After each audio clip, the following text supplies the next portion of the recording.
নমস্কার দিদি। কি বলি তোমাকে দুঃখের কথা দিদি, বড় মদ খেয়ে রোজ রাতে মারে।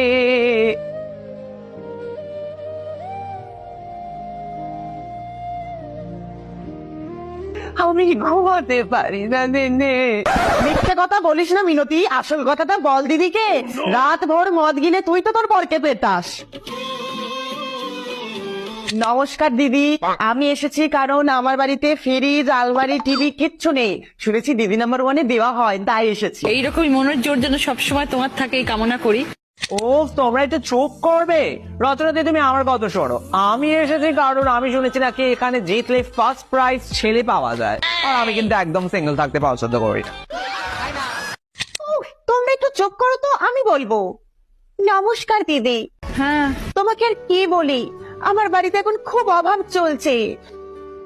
আমি ঠিক করে খেতে পর্যন্ত পাচ্ছি না, নুন আনতে পান্তা ফুরোচ্ছে তো। এই সময়টা তো খুব খারাপ সময় ছিল। বাবা গো, কি মিথ্যেবাদী, কি মিথ্যেবাদী।